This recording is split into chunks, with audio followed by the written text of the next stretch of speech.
Assalamualaikum warahmatullahi wabarakatuh. Kembali lagi di channel Taufik Day Trainer. Jangan lupa subscribe dan nyalakan notifikasinya. Mudah-mudahan channel ini bermanfaat buat kita semua. Amin. Wabarakatuh. Bismillahirrahmanirrahim. Ini sedikit tentang cara mengetahui tentang fase di mana seseorang terkena corona. Jadi pada saat seseorang itu kemasukan coronavirus, itu akan masuk ke dalam 5 tahapan atau 5 fase.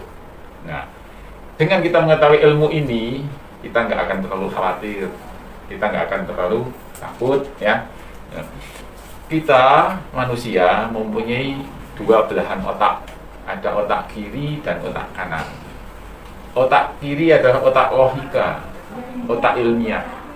Otak kanan adalah otak imajinasi atau otak yang sifatnya adalah perasaan.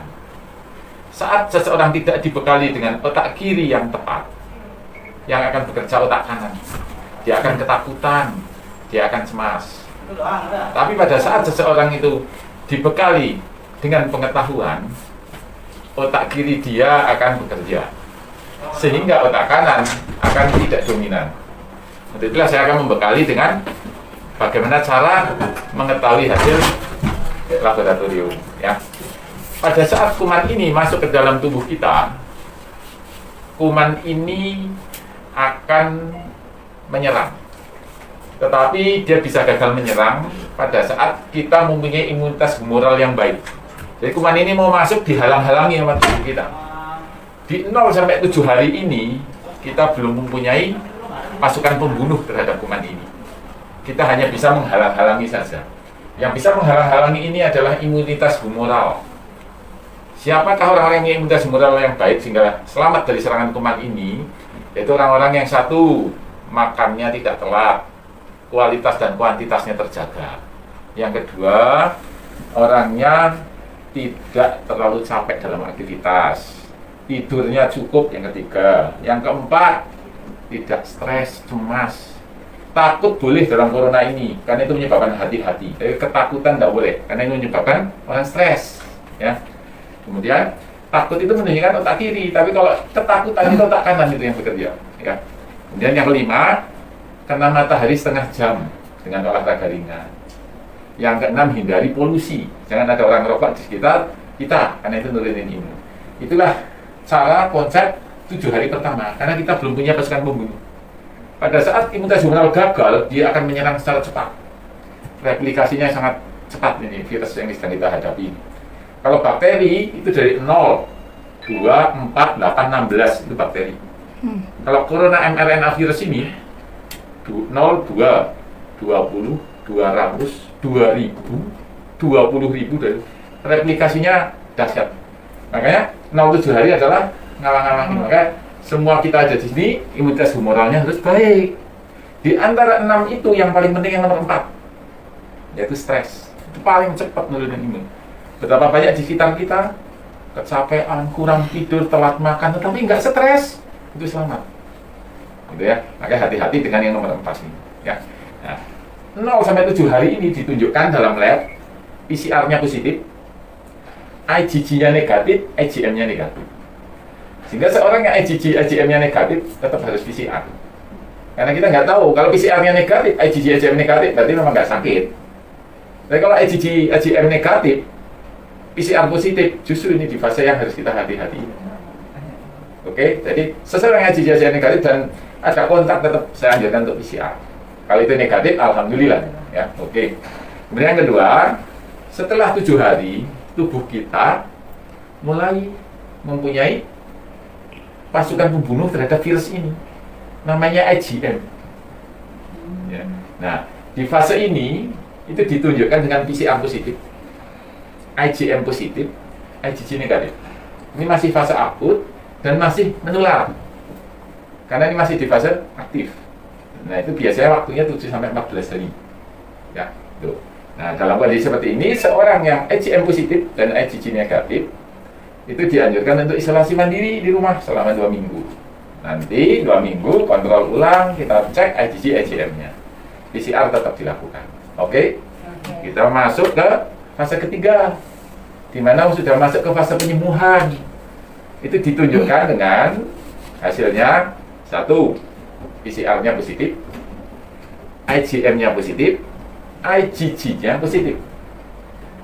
Sekedar tahu bahwa PCR tidak bisa membedakan ini kuman hidup atau kuman mati. Tidak bisa. PCR itu cuma mendeteksi jasad. Nah, kapan PCR itu menunjukkan itu jasad mati dari kuman ini? Saat ada IgG. Jadi kalau IgG-nya positif, IgM positif, PCR positif itu PCR yang menunjukkan jenazah kuman. Oke? Nah, jadi tapi kalau ada PCR positif, IgG-nya masih negatif, itu berarti kumannya masih hidup ya, di situ ya. Nah, setelah fase penyembuhan akan masuk fase rekonvalesen, jadi fase pemulihan. Kok kasusnya udah pulang kampung, pembunuhnya karena udah nggak ada perang, jadinya PCR-nya masih positif, tapi kuman jenazah. IgG-nya positif, IgM-nya sudah negatif. Itu biasanya di waktu 21 sampai 28 hari. Oke ya. Tuh. Nah, kemudian fase keempat udah masuk fase kelima. Itu fase penyembuhan. Fase penyembuhan, fase kelima ini ditunjukkan dengan satu, PCR sudah negatif, tubuh sudah berhasil membersihkan jenazah, sudah dibawa pergi. Kemudian yang kedua ditunjukkan dengan IgG positif, IgM negatif. Ini akan menetap seumur hidup kayak gini. Lalu pertanyaannya, apakah seorang yang sudah punya IgG itu nggak mungkin kena? Salah, masih bisa. Namanya reinfeksi. Cuma peristiwa di dalam tubuhnya berbeda. Seseorang yang tidak punya IgG positif, saat kemasukan kuman, IgM-nya butuh waktu 7 hari. Tetapi seseorang yang sudah punya IgG, itu kalau kemasukan kuman, itu cuma butuh waktu 1 kali 24 jam IgM terbentuk. Sehingga tidak terlalu berbahaya buat dia. Karena pasukan khususnya sudah langsung ada dalam 1 kali 24 jam. Sehingga kumannya belum sampai berkembang, makanya tidak pernah bahaya lagi setiap orang yang pernah terinfeksi.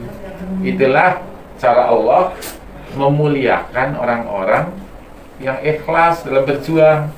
Sesuatu yang sepertinya pahit kita rasakan, padahal itu adalah cara Allah menolong kita. Dengan IgG yang pernah positif, pada saat kondisi yang paling ditakutkan dalam suatu pandemi itu adalah suatu outbreak. Apakah outbreak? Orang sakit massal 500 sakit bareng, sehingga tidak ada isolasi lagi, harus dirawat sama-sama. Kenapa ini kegagalannya tinggi? Karena saat ngobatin satu ketimpa satunya, ngobatin ini ketimpa ini, jadi kegagalan pengobatan. Nah, pada saat-saat tidak ada outbreak seorang diberi sakit dahulu, itulah cara Allah memuliakan kalian. Dipilih sama Allah, sehingga nanti terjadi fase IgG sudah ada, kemasukan udah nggak apa-apa. Masya Allah ya. Kadang suatu rahmat Allah dikemas dengan sepertinya menurut akal kita kesedihan. Padahal itulah cara Allah memuliakan kita. Maka mari kita ucapkan dengan rasa syukur. Karena di dalam kondisi bahkan ada Allah memuliakan dengan OTG, dikasih IgG positif, IgM positif, tapi waktu sakitnya tidak ada gejala. Masya Allah. Dan itu banyak dimiliki oleh tenaga-tenaga kesehatan. Mereka yang ikhlas berjuang, yang ada di dalam otak mereka itu hanya Allah, dan menolong sesama mukmin muslim yang memerlukan. Mereka nggak pernah berhitung dengan takut, tidak pernah berhitung dengan istilah resiko. Nah, Allah pilih. Bahkan penelitian di keluarga kesehatan, orang-orang kesehatan itu pun terselamatkan pada waktu outbreak. Ternyata kita dengan APD yang sebaik-baiknya, mandi, jadi kondisi kita fit, ya, nonsen kita nggak membawa kuman. Kuman yang sedikit itu ternyata memberi imunisasi pada anak-anak kita. Nah, itulah jawaban kenapa di luar waktu outbreak tenaga kesehatan keluarganya pada selamat. Ternyata tubuh mereka sudah kenal kuman, sehingga sudah terbentuk mekanisme imunologi. Masya Allah. Kadang sesuatu yang kita kemas dengan istilah yang Allah kemas dengan kesedihan itu sebenarnya adalah kebaikan. Makanya saya tergolong yang tetap menganjurkan kalian semua pulang ke rumah, bukan ngekos. kumpul sama mereka-mereka yang kita cintai, tetapi dengan catatan selama bekerja kita sebersih mungkin, APD-nya sedisiplin mungkin, pulang kita mandi, kemudian baju supaya direndam dengan mekanisme yang presisi seperti itu nonsen, nggak ada kuman sama sekali, pasti tetap ada. Nah, kuman yang kecil itulah mekanisme imunisasi, ya. Tuh, jadi mari tetap kita berlindung kepada Allah, ya. Semua kita serahkan kepada Allah. Kita adalah tentara-tentara Allah, agen-agen kebaikan. Yang penting, satu, jaga niat. Kedua, usaha maksimal. Yang ketiga, kawal dengan doa. Yang keempat, sabar dan tawakal. Yang kelima, biarkanlah Allah meneruskan usaha-usaha yang tidak bisa dilakukan oleh kita sebagai manusia. Itulah pedoman dalam kita menghadapi wabah ini. Satu, jaga niat. Kita hanya mencari wajah Allah, tidak wajah yang lain. Yang kedua, usaha maksimal, ikhtiar, jaga pertahanan dengan APD yang baik. Yang ketiga, kawal dengan doa.